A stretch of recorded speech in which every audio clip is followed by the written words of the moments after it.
Yo, what's up mga kayo Cubs? Isang magandang araw po muli sa inyong lahat mga bayan kalorista. At syempre narito po muli ang inyong lingkod, Master Lekim. At syempre may kasama tayo today si Sky. At welcome back po muli syempre dito po sa ating Master Lekim TV. Bago ko po simulan itong ating video ngayong araw, bayan kalorista, make sure dapat nakalike na po tayo at nakasubscribe. Huwag niyo pong kalimutan i-hit yung notification bell or bell icon sa baba itong ating video para palagi po kayo mag-i-updated sa mga susunod ko pa pong mga i-upload na video. Maraming salamat sa pagsubaybay, pagsuporta palagi bayan kalorista. At syempre ngayong araw, meron po tayo muling konting silip at konting race analysis sa karera para po ngayong araw ng linggo. Have a blessed Sunday sa inyo lahat. July 26, 2026, dito pa rin tayo sa Metro Turf Malbar, Batangas, at meron po sila inendang 9 races na magsisimula po sa ganap na alas 2 ng hapon. Meron tayong main highlight race ngayong araw ng linggo, ang ating 2026 first leg ng ating Prince Cup and Kings Cup imported Triple Crown bayang kalorista yan. Maganda po yung karera na yan. Nakakatandaan naman po last year, Morally, Sherbet Fountain sa Kings Cup, di ba? Napakaganda po nung naging karera na to. Itong taon na to, ko medyo kaabang-abang din. I hope sana yung mga ibang giya natin matapat po. Bagamat hindi natapat ating mga giya nito mga nakaraan, bayang kalorista, hinihingi ko po ng paumanhin sa inyo. At I hope this Sunday, makachamba po tayo ng yummy dividends. Kamusta yung pangangalera nyo nung Sabado? Grabe nagpadihado, super daily din lang ang nagpadihado talaga sa mga exotic bets natin. And this time, sana makachamba tayo bayang kalorista. At syempre, hindi ko na rin po papataglay na itong mga konting silip at gain na to. Tara, puntaan natin agad dyan matapos lamang syempre ating magli intro. Okay, let's go mga kayo. Yeah.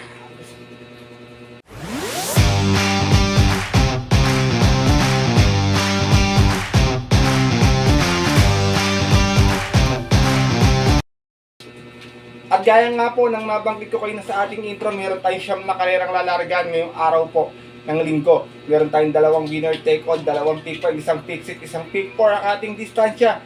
Maliban po sa ating stake race sa 1400 din, halos lahat 1400, meron tayong naliligaw na 1,000,000 distansya bayang kalorista. Maganda, dalawa pala yung milya, sorry, bayang kalorista. Maganda yung ating lineup, medyo may kakapalan ng konti, baka pwedeng magkalusutan ng dihado bayang kalorista. Paralak sa inyo, kung may mga masisipat kayong dihado maliban sa mga giyang ibibigay ko or makakabalita kayo sa inyong mga kaibigan or kakilala, huwag magkalimutang magdagdag sa inyong diskarte at mga magiging rota. Kaya ito, simulan ko na rin agad. Siyempre, wala na pong patumpik-tumpik pa. Good luck po sa inyo lahat. Have a blessed Sunday racing mga kayo Cubs, and start na po tayo. Race number 1, start na ating first winner take all, MMTCI Special Invitational Race po ito. Meron tayong 11 riders sa maglalaban-laban. So sa karera na to, baka tingin ko makakaroon ng early speed battle bayang kalerista. Marengo, Ivan, Success of Times, tsaka Paul is a roll. Kung hindi po magbibigayan sa unahan, tingin ko magkakaroon ng early speed, magkakaubusan. Mapapabor po ito sa mga derimate dahil 1400 yung ating distansya. Ito pa first choice ko, numero 6, Mirror of Justice, narerendahan ni CMP Lapil. Ito kabayan na ito, pwedeng isunod, pwedeng nakaagapay lang sa pwestuhan. Huling takbo niya rito, natarsera siya noon, may 130.4, malis ng 8.7, out of 11 runs sa laban-laban, sa rating base 1741 at yun po ng June 14, sa kayarang napanalunan ng kabayong si Oruti. From JD King Flores, this time po ang rerenda, CMP Lapil para sa ating numero 6 na si Mirror of Justice. Wala pala sa kay dito, baka umpisa pa lang long shot na agad. Second choice ko, numero 9, Hot Legs, narerendahan po ni Christopher Garganta. To huling takbo pang apat, may 128.6. Umas ng 6-6 out of 7 runs sa laban-laban. Sa rating base 1741 at yun po ng July 11 sa kayarang napanalunan na nakakatatlong sunod ng panalong si Arthur's team. From JT Zarate, sa imang narenda po, CB Garganta na para sa ating numero 9, si Hot Legs. Sinasama ko pong touches another Derimati muli, hindi lang maganda naging salida nito last time Numero 1, Barek na narerendahan ni JB Bakay sa karera nila Arthur's team. Tarsera siya, may 128.2, malis ng 5.5, same rider na rin JB Bakay para sa ating numero 1, si Barek na. Race number 1, start nating first winner take on. Medyo umpisa pa lang, mahirap na kagad to bayang karerisa kasi nakita ko maraming mga matutulin sa unahan. Kaya sipag kayo maigi, kung kursunada po kayo matulin, wala pong problema, dagdag po kayo sining diskarte at mga rota at good luck po bayang karerista. Ipara tayo sa ating race number 2, simulan nating first pick 5 naman, MMTCI Special Invitational Race muli. Meron tayong 9 runners sa maglalaban-laban. Dito first choice ko, napili ko to dalawang derimate na medyo mababa na din talaga sa laban. First choice ko, numero 4, Barako Eagles. Narerendahan po ngayon ni Jomel Lazaro. Meron tong 132 po noon kung saan dumating itong Tarsera noon. May malis ng 7-4 out of 7 runs sa laban-laban sa isang special race noong June 27. Kaya rang napanalunan ng kanyang couple entering si closing time. From Saddam Pilapil, this time manglerenda Jomel Lazaro para sa ating numero 4 si Barako Eagles. Second choice ko, another Jerimati muli, numero 8, Super Hawk. Narerenda ni Kuya Valdilema. Nanalo naman to noon, may 132.6, umalis ng 5-5 out of 6 stars naglaban-laban. Sa rating base 1741 at yun po ng May 2. Tinalo naman po niya doon yung kabayong si Sentinel Node. From Jen Huko, this time manglerenda Valdilema para sa ating numero 8 si Super Hawk. Race number 2, mga bayan ka rito, sayang nalaos kasi ito si Aliana, nagka-diferensya kasi, pero kung yung dating Aliana pa rin na napakatulin, tingin ko lamang na lamang dito po yan. Pero kung sunado niyo, wala pong problema, dagdag na lamang kayo ha, bayan kalarista, at good luck po sa inyong first pick 5. Dako na tayo sa ating race number 3, start na ating second winner take all, and another MMTCI Special Invitational Race. Meron tayong 9 runners, 10 runners, but 9 in betting options lamang. Dito bayan kalarista, long shot of the day, numero 8, Music and Magic, narerendahan po ni Joel Shego. Huling takbo niya rito, Tarsera, may 130 flat, umalis ng 4-5 out of 6 stars naglaban-laban. Sa rating base 1741 natin po ng July 11, sa kayarang napanalunan nung dihadong si Winsome Maxine. Same rider na rin, Joel Shego, para po sa aking long shot of the day na numero 8, si Music and Magic. Second choice ko, nabitin last time, napaaga nakuha, numero 7, Anyare. Narerenda ni Danny Boy Caballero. Ito naman may 128.8 last time, nasigunda, umalis ng 2-2 out of 5 runs naglaban-laban sa isang invitational race din ng July 12. Sa kayarang napanalunan ng veteranong si Lapping Tiger. Same rider na rin, Danny Boy Caballero para sa ating numero 7 si Anyare. Sama akong third choice, isang matulin, bayan kalarista, 5A, Awesome Call, narerenda ni John L. Santiago. Tingin ko magdadala ng Margarita, kung makakakwapos, tingin ko baka meta abutan ko sa kasakali. Dun sa karera nila Lapping Tiger, Tarsera to, may 129.6, nagdala ng Marcha, 1-1, out of 5 runs sa laban-laban. Same rider na rin, John L. Santiago, para sa ating 5A na si Awesome Call. Race number 3, bayan kalarista, lowest group to, sipat kayo maigi dito, bigyan ka dito, bigla may magkabulagaan din, wala din pang iwan sa grupo na to, halos lahat po ito, sagad na, at good luck po sa inyong second winner take all. Dito tayo sa ating race number 4, start na ating first Big 6 event. Ito yung ating unang highlight race ngayong araw ng linggo, ang ating 2026 MMTCI First Leg Prince Cup. So yun, all imported horses locally may join, pero lahat po ito puro imported. Meron lamang tayo 6 na kalahok dito maglalaban-laban. Sigurado ko, iba dito, kilala nyo naman. Tingin ko para sa iba, 2 horse race lang to, pero isa na lang ang pipiliin ko, bayan kalarista. Kayo na pong bahala kung sino yung magiging pang protection nyo. Dito, solo ko. Wala pang talo. Numero 2, Auto Cruz, narerenda ni Patty Dilema. Ito kabayo to. Sanay sa PJC, sanay sa MMTCI to. Katingin ko medyo veteran na para sa akin.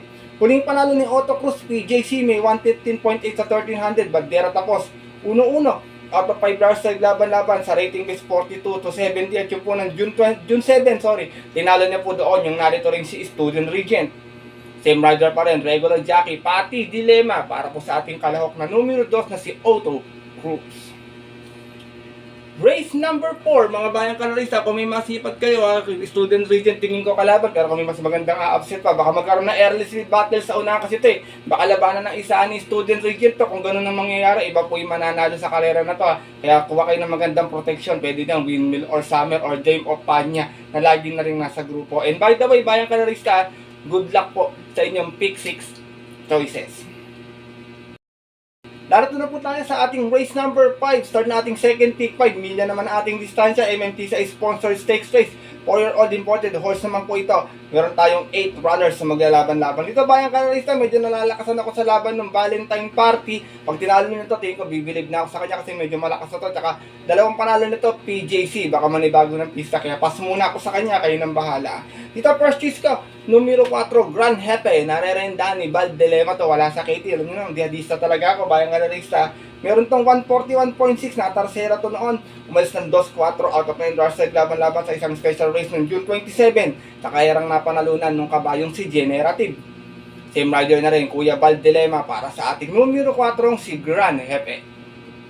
Second choice ko, maaari magdala ng marcha, numero 3, Dream Girl, narerenda ni John Alvin Guset naman si Dream Girl, huling takbo, may 139.4, malis ng 4-4, dumating siya ng pang-5, out of 10 bars sa laban-laban, sa rating base 57 to 70 at yun po ng July 12, sa kayarang napanalunan ng kabayong si Ace of Diamonds. Same rider na rin, John Alvin Guset para sa ating numero 3 na si Dream Girl. Race number 5, Bayang Kalerista, tingin ko magandang karera din to. Wala ko nakitang pang-iwan, perpetuator, hindi rin naman biro din yung mga kinakalaban yan. Itong Great Barrier Reef, talagang nalalaban din sa malalakas. Sipat po kayo maigi ha, Bayang Kalerista, medyo mahirap yung lineup at good luck po sa inyong second pick 5. Di para tayo sa ating race number 6, start nating pick 4, ang ating second highlight race ngayong araw ng linggo. Ang ating 2026 MMTCI first leg, Kings Cup. 4-year-old and above imported horses naman po ito. Meron tayo ditong 10 runners na maglalaban-laban dito. Bayang Kalerista, bigyan ko kayo ng konting sample lang ng matutulin sa unahan. Baka kasi magkaroon po ng early speed battle. Mapabor po sa mga derimado yung karera na to. Nandito po mga matutulin natin. Sherbet Fountain, every 4 years, anytime, anywhere, Ace of Diamonds. Yan, mga matutulin po yan, Bayang Kalerista. Hindi ko medyo magkakaroon ng matulin na pacing dito. Kung sakaling magkakaubusan, iba yung mga makikinabang na karera, Bayang Kalerista. Kaya iba yung mga napili ko rito, halos po mga deremate. First choice ko, numero 1, Speedrunner, narerenda ni Alvin Guset. Meron tong 137.2 sa milya na segunda last time to. Umalis ng 3-2 out of 10 bars sa laban-laban sa isang special race ng June 28. Kung saan ang nanalo po doon yung naritong si Sherbet Fountain. Same rider na rin, Alvin Guset para sa ating numero 1, si Speedrunner. Second choice ko na derimati muli, numero 9, Miss Ocala. Narerenda ni si Espal Jr. to kahit 1400, nakakarimati ng matudis to. Maganda naman yung numero. Meron tong 138.6 last time, nanalo to sa milya. Umalis ng 2-3 out of 9 hours sa laban-laban. Ay isang special race ng June 28 din. Tinalo naman po niya doon yung napupunto ngayong kabayong si Sky Warrior. Same rider pa rin, si Espal Jr. para sa ating numero 9, si Miss Ocala. Sinasaba kong third choice, parang first time nang tatakbo nito dito numero G, Spirate, narerendaan po ni Patty Dilema. Huling takbo nito, may 121.8 sa PJC 1400, natalsera lamang, outstanding siya. Umalis ng 6-6 out of 6 stars na naglaban-laban sa rating base 71 to 83, class 2. At yun po ng July 5, tinalo po sila doon nung dihadong si Daily Burn, From JT Sarate, this time mga narenda, Patty Dilema para sa ating numero G na si Pirate. Race number 6, mga Bayang Kalerista, ating Kings Cup. Magandang laban to. Tingin ko sino kaya unang makakasungkit ng first leg. Maraming matulin, gaya nga nabanggit ko, baka mag-early speed battle si Sherbet, kasi every 4 years dito, iba yung makinabang ng karera. Kaya sipat kayo maigi ng inyong magandang kakampiyan. Sana makadihado, Bayang Kalerista, and good luck po sa inyong pick 4 choices. Diba tayo sa ating race number 7 para ating first winner take all. Pira committing base class 4, 42-56. Meron tayong 13 runners na maglalaban-laban. Dito Bayang Kalerista, pass muna ako sa head. Kasi tingin ko medyo derimati itong kabayo na to Tsaka pangalawang takbo pa lang, baka tingin ko baka mga papa sa pista. Kaya sipat kayo maigi. Dito sa niluluwang ko po kayo. First choice ko, numero 3, Crulisa to. Pag magaling yung kalaban, magaling to Narerenda ni John Sargent de Ocampo. Nanalo to noon, may 125.6, umalis ng 6-7 out of 9 runs naglaban-laban sa isang special race ng June 28. Tinalo niya po doon yung kabayong si Trumpeter. Same rider na rin, John Sargent de Ocampo para sa ating numero 1, si Crulisa. Second choice ko, magdadala ng marcha, numero 6, Worshipful Master. Narerendaan po ni JB Hernandez to naman last time, pang-apat, may 125.6 din. Umalis ng 1-2 out of 12 runs naglaban-laban sa rating base 40-56 at yun po ng July 12 last race. Ang nanalo po doon yung kabayong si We Hear You. From Lester Jesus, isa yung mga renda, JB Hernandez para sa ating numero 6 na si Worshipful Master. Sinasama kong third choice, wala sa Kitty, dihado rin muli. Numero 1, Tasha, narerenda ni Christian Pilapil, isa pang magaling, pag magaling ang kalaban, magaling din manakbo. Tasha, nanalo to noon, may 127 plus sa 1400, umalis ng 11-9 out of 14 runs sa laban-laban. Same rating base at yun po ng March 22. Tinalo niya po doon yung kabayong si Part-Time Lover. Same rider na rin, Christian Pilapil para sa ating numero 1, si Tasha. Race number 7, para tingnan ang inyong first winner take all. Bayang Kalerista, tingin ko mga outsider na lang dito. Cluster, Catania, Watch Me Now. Yan, tingin ko Dakota Elegance, yan tingin ko mga outsider na lang sa grupo na to, pero sipat kayo maigi, nandun din pala si River Rose, may chamba yan, ng Bayang Kalerista, and good luck po sa inyong first winner, take all. Di para tayo sa ating race number 8, ang ating penultimate race ngayong araw ng linggo. Milya muli, Pira committing this class 357 to 70, meron tayong 12 runners, but 10 in betting options lamang. Ito sasaloin ko na lang, isang di bandera, isang di remate, first choice score solo, 1 for the day. Numero 1, Crusadings with John Paul A. Guse and Top Customer with John Alvin Guse. Nagbabalik si Top Customer. Crusadings may 122.8 sa PJC to last time. Nanalo ito 1400. Umalis ng 4 tries out of 8 tries sa laban-laban. Same rating base. At yung po ng July 5, tinalo niya po doon yung kabayong si Kang Kalukwing. From John Alvin Guse, this time ang narenda si Kuya naman, John Paul A. Guse, para sa ating numero 1 si Crusading. Samantala namang 1A na si Top Customer, galing sa mahabang pahinga pero nag-barrier to last time sa PJC, may 113.4, nanalo, umalis ng 2-2 out of 4 hours sa laban-laban at yun po ng July 18, tinalo niya po doon yung important na si Imoto-san. Same rider na rin, John Alvin Guse, para sa ating 1A na si Top Customer.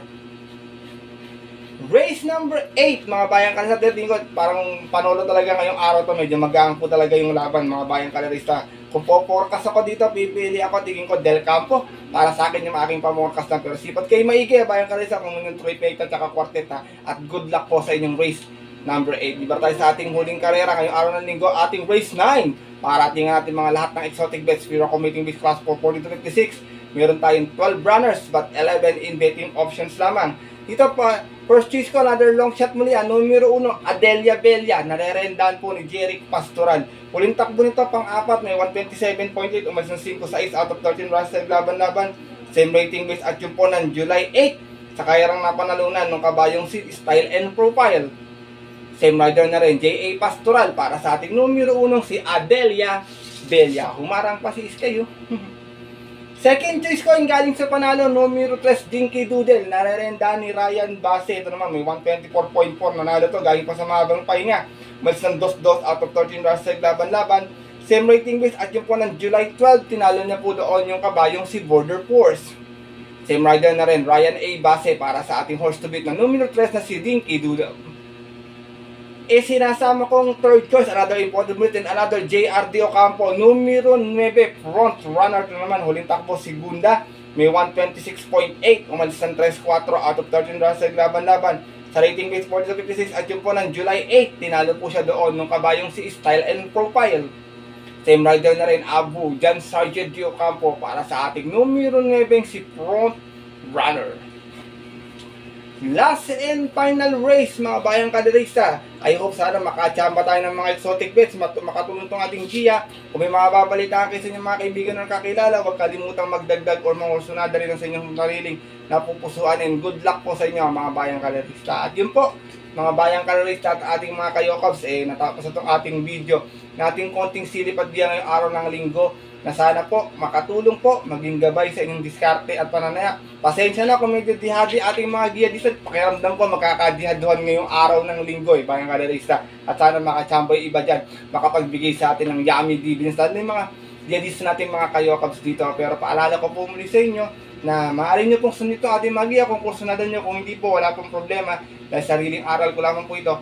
Puro-puro at opinion sa karera. Pagdating ng tayaan sa takilya, mas mananay ko sa rin nyo pong napupusod, kursunada. And always po, kayo pa rin yung matusunod. Good luck po muli sa inyo lahat, and have a blessed Sunday racing. Maraming salamat po muli sa inyong kalansang pagsubaybay, pagtutok at pagsuporta palagi dito sa ating Master Likim TV. At sana makahagip tayo ng mga magagandang dihado sa mga susunod natin mga darating na karera. At sa mga pupunta naman po na mga mga off-track betting station para saksihan ang ating first leg ng ating Prince and Kings Cup ngayong araw ng linggo. Stay safe everyone po sa inyo lahat. God bless, bayang kalerista, lalo na sa mga solido ditong diyadistang kagaya kong mga kayo.